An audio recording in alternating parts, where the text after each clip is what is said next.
ஏற்கனவே பலமுறை நான் விலைக்கு சொல்லியிருக்கிறேன். விடுதலை சிறுத்தைகள் கட்சி மதசார்பற்ற முற்போக்கு கூட்டணியில் அங்கம் வகிக்கிறது. அதேபோல் தேசிய அளவில் இந்தியா கூட்டணியில் இடம்பெற்றிருக்கிறது. எனவே புதிதாக ஒரு கூட்டணியில் விடுதலை சிறுத்தைகள் கட்சி இடம்பெற வேண்டும் என்பதற்கான தேவையே எழவில்லை. அதற்கு எந்த வாய்ப்பும் இல்லை. இதை ஏற்கனவே பலமுறை விளக்கியிருக்கிறேன், மீண்டும் உறுதிப்படுத்துகிறேன். விடுதலை சிறுத்தைகள் குறிவைக்கப்படுகிறது என்பதை விட திமுக கூட்டணி கட்டுக்கோப்பாக இருக்கக்கூடாது, அதனை சிதறடிக்க வேண்டும் என்பது அனைத்து எதிர்க்கட்சிகளுக்கும் உள்ள செயல் திட்டமாக இருக்கிறது. அதிமுகவாக இருந்தாலும் பாஜகவாக இருந்தாலும் அவர்களின் நோக்கம் தொடர் வெற்றியை பெற்று வருகிற திமுக கூட்டணி வருகிற சட்டப்பேரவை தேர்தலிலும் வெற்றி பெற்றுவிடக்கூடாது, அதன் கட்டுக்கோப்பை சீர்குலைக்க வேண்டும் என்பதுதான் நோக்கமாக இருக்கிறது. அதற்கு விடுதலை சிறுத்தைகள் கட்சியை ஒரு கருவியாக பயன்படுத்தலாம் என்று சிலர் முயற்சிக்கிறார்கள். அதற்கு வாய்ப்பில்லை. கட்சியில் துணை பொதுச் செயலாளர்கள் 10 பேர் உள்ளனர். அதில் ஒருவர் ஆதவ் அர்ஜுனா அவர்கள். துணை பொதுச் செயலாளர் அளவிலான பொறுப்புகளில் இடம்பெறக்கூடியவர்கள். கட்சி கட்டுப்பாட்டை மீறுகிற போது, கட்சி நலன்களுக்கு ஊறு விளையும் வகையில் செயல்படுகிற போது தலைவர் பொதுச் செயலாளர் அடங்கிய உயர்நிலை குழுவில் விவாதித்து முடிவெடுக்க வேண்டும் என்பதை ஒரு நடைமுறையாக நாங்கள் கொண்டிருக்கிறோம். அதிலும் குறிப்பாக விடுதலை சிறுத்தைகள் கட்சியில் தலித் அல்லாதவர்கள் எந்த மட்டத்தில் பொறுப்பிலே இருந்தாலும், எந்த அடுக்கிலே பொறுப்பிலே இருந்தாலும் அவர்கள் மீது நடவடிக்கை என்று வருகிற போது தலைவர் பொதுச் செயலாளர்கள் உள்ளிட்ட உயர்நிலை குழுவின் கவனத்திற்கு சென்று அவர்கள் மீதான குற்றச்சாட்டுகள் எந்த அளவுக்கு முகாந்திரமானவை என்பதை உறுதிப்படுத்தி நடவடிக்கை எடுக்க வேண்டும் என்பதையும் ஒரு நடைமுறையாக கொண்டிருக்கிறோம். ஏனென்றால் தலித் அடையாளத்தோடு இந்த இயக்கம் அரசியல் களத்தில் அடியெடுத்து வைத்தது. இது முழுமையான ஒரு அரசியல் கட்சியாக மாற வேண்டும் என்பதற்கு வேளச்சேரி தீர்மானம் என்பதை நாங்கள் 2007 நிறைவேற்றினோம். தலித் அல்லாத ஜனநாயக சக்திகள் இந்த கட்சியில் அதிகார மையங்களுக்கு வர வேண்டும், பொறுப்புகளை ஏற்க வேண்டும் என்பதுதான் அந்த தீர்மானம். அப்படி வருகிற போது அவர்களுக்கான பாதுகாப்பை உறுதிப்படுத்த வேண்டியது தலைவருடைய கடமை.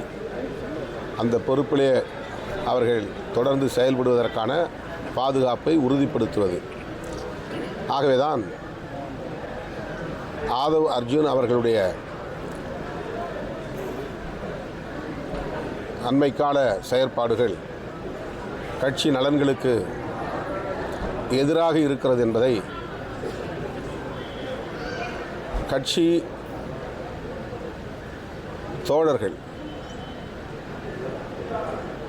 முன்னணி தோழர்கள் உணர்ந்திருக்கிறார்கள். அதை தலைமையின் கவனத்திற்கு கொண்டு வந்திருக்கிறார்கள். நேற்று பொதுச் செயலாளர் உள்ளிட்ட முன்னணி தோழர்களோடு கலந்து பேசியிருக்கிறோம். அது தொடர்பான முடிவை விரைவில் அறிவிப்போம். அம்பேத்கர் நூல் வெளியீட்டு அம்பேத்கர் முக்கியமான கூட்டணி கட்சி முக்கியமானு பார்க்கும்போது திருமாவளவர்கள் வந்து கூட்டணி கட்சி தான் முக்கியம் சென்று அழுத்தம் கொடுத்துருக்காங்க, அதனால தான் வரலைன்ற மாதிரி விஜய் சொல்லியிருக்காரு. ஏற்கனவே இது குறித்தும் நான் விளக்கம் சொல்லியிருக்கிறேன். அப்படி ஒரு சூழல் எதுவும் இல்லை. அழுத்தம் கொடுத்து அதற்கு இணங்கும் நிலையிலும் நான் இல்லை. அப்படி அழுத்தத்திற்கு நான் இணங்குவதாக இருந்திருந்தால் ஆதவ் அர்ஜுன் அவர்களின் அழைப்புக்கு இணங்கி நான் அந்த நிகழ்விலே பங்கேற்றிருக்க வேண்டும். அல்லது திமுக அழுத்தம் கொடுத்திருக்கிறது என்று சொன்னால் ஆரம்பத்திலேயே இதை நான் வெளிப்படையாக அதில் பங்கேற்க மாட்டேன் என்று அறிவித்திருக்க வேண்டும். அப்படி யாரும் எந்த அழுத்தமும் என் முனையிலிருந்தும் எனக்கு தரவில்லை. அது வெறும் யூகங்களாக சமூக ஊடகங்களில் பேசப்படுகின்றன. நான் சுதந்திரமாக எடுத்த முடிவு. 6ஆம் தேதி காலையில்தான் இந்த அறிக்கையை நான் வெளியிட்டேன் என்றாலும் விக்கிரவாண்டி மாநாட்டுக்கு பிறகு விஜய் அவர்கள் திராவிட முன்னேற்றக் கழகத்தையும் திராவிட முன்னேற்றக் கழக அரசையும் தன்னுடைய முதன்மையான எதிரிகள் என்று வெளிப்படையாக அறிவித்துள்ள நிலையில் அவரும் நானும் அரசியல் பேசாமல் அந்த நூல் வெளியீட்டு விழாவிலே ஒருங்கிணைந்து நின்றாலும் கூட சுற்றி இருப்பவர்கள் அதை அரசியலாக்குவார்கள். இதற்கென்று பல பேர் காத்து கிடக்கிறார்கள். ஆகவே அவர்களுக்கு தீனி போட நான் விரும்பவில்லை. விஜய் அவர்கள் மீது எனக்கு எந்த சங்கடமும் இல்லை. அவரோடு நிற்பதில் எனக்கு எந்த சங்கடமும் இல்லை. அம்பேத்கர் நூல் வெளியீட்டு விழாவில் பங்கேற்பதிலும் எனக்கு மகிழ்ச்சி தான். ஆனாலும் நானும் அவரும் ஒரே மேடையில் நின்றால் அதை வைத்து இங்கே அரசியல் சூதாட்டம் ஆட விரும்புகிறவர்கள் தமிழக அரசியல் களத்தில் கலைபரத்தை உருவாக்குவார்கள், குழப்பத்தை ஏற்படுத்துவார்கள். அதற்கு இடம் தர நான் விரும்பவில்லை என்பதை வெளிப்படையாக விகடன் பதிப்பகத்தாரிடம் விளக்கி சொல்லி பங்கேற்க இயலாத நிலையை ஏற்கனவே கூறிவிட்டேன். ஆகவே நான் ஏற்கனவே கூறியது ஊடகங்களுக்கு வரவில்லை. நான் அதை வெளிப்படையாக சொல்லவில்லை. ஆனால் விகடன் பதிப்பகத்தாரிடம் விக்கிரவாண்டி மாநாடு முடிந்த அடுத்த ஓரிரு நாளில் கூறிவிட்டேன். எனக்கு எந்த அழுத்தமும் கிடையாது. சுதந்திரமாக எடுத்த முடிவு, தொலைநோக்கு பார்வையோடு எடுத்த முடிவு, தமிழக அரசியலின் எதிர்காலம் கருதி எடுத்த முடிவு, விடுதலை சிறுத்தைகள் அங்கம் வகிக்கிற கூட்டணியின் நலன் கருதி எடுத்த முடிவு. என்னை கட்டுப்படுத்தி இயக்குவதற்கு யாரும் முயற்சிக்கவில்லை. அதற்கான சூழலும் இல்லை. அம்பேத்கரை பற்றி பேசியிருந்தால் மகிழ்ச்சியாக இருந்திருக்கும். ஆனால் அதை அரசியல்படுத்துவார்கள் என்று தெரிந்துதான் நான் முன்கூட்டியே அது வேண்டாம் என்று முடிவெடுத்தேன்.